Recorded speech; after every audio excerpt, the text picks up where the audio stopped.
So my talk about is pathology the gold standard for melanoma diagnosis? Well, traditionally, that's what's been considered, but I think most people who work in the field realise that pathologists don't always get the diagnosis right, and how that comes about is usually when a lesion metastasizes that was called benign initially.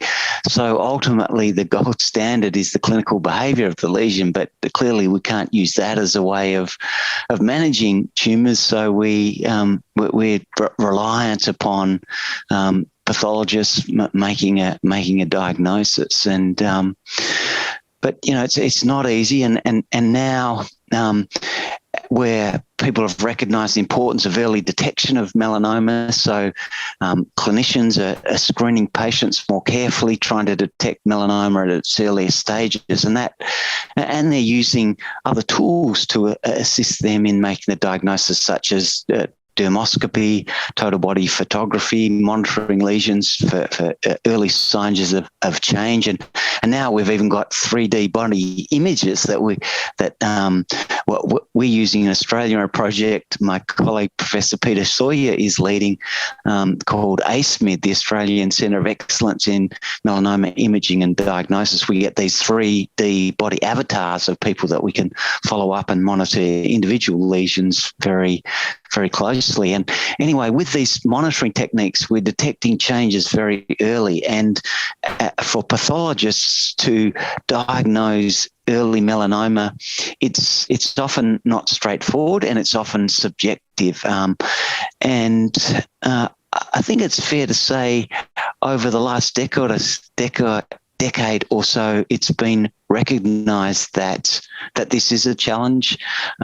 It's been noted that the incidence of melanoma in most Western countries has been rising, yet the death rate's been stable. In fact, it's been falling over the last few years, principally because of the effects of the presence of new effective drugs for people with advanced disease. But one of the contributors to this has been thought to be overdiagnosis, and that really relates to these early lesions where it's very, very difficult to make a definite diagnosis, and I'm sure some lesions are overcalled.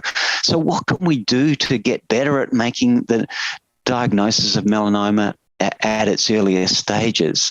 And for melanoma patients, detect it early, treat it appropriately, and most people will be cured. So it's obviously an important goal. And I think that the most important message that I want to get through to my colleagues, both clinical and pathological colleagues, is that by working together, exchanging information, that's how we get the right diagnosis. So many clinicians don't realise the importance of clinical information for pathologists when they assess a lesion. So, for example, a new lesion that's occurring in an adult patient, there will be a completely different differential diagnosis as opposed to a focal area of change within a pre-existing lesion. And the pathologist, to know that clinical scenario, they will interpret the lesion in a different way. And so with clinical information, in some instances, the clinical information can include clinical or dermoscopic photographs, but by providing that can assist the pathologist in interpreting it and improve the accuracy of pathological diagnosis, and ultimately for patients, that leads to improved patient care. So I think that's very important. One technique that we've found particularly useful when there is focal change within a pre-existing lesion, a great way for the clinician to identify that and ensure that the pathologist looks at that area very carefully, is to get a punch biopsy and score the surface of the skin in the area where the clinician has seen a focal change within it. So when the pathologist looks at it down the microscope, they see the marks that the punch biopsy scoring has made. You can cut levels through it. You can see those marks getting getting further and apart and closer together. So when they're furthest apart means you're right in the middle of that focus, and you can look at it very carefully to ensure it's not melanoma arising in a nevus, for example, is usually what would be concerned about.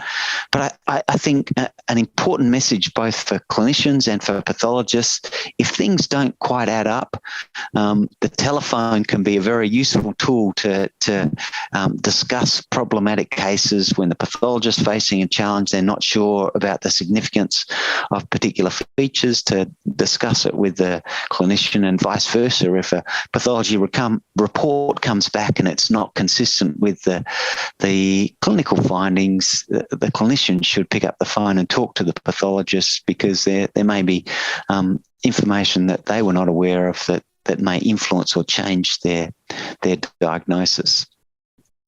So I guess that was a very important message that I wanted to get through. It is true that over the last 10 or 15 years, we do have new tools to diagnose and classify melanocytic tumours that we use in the pathology laboratory. These are principally molecular tools, and they certainly can assist in the classification of problematic cases, but they tend not to be so useful for early melanomas. It's for deeper, thicker lesions where those tools have a particular use.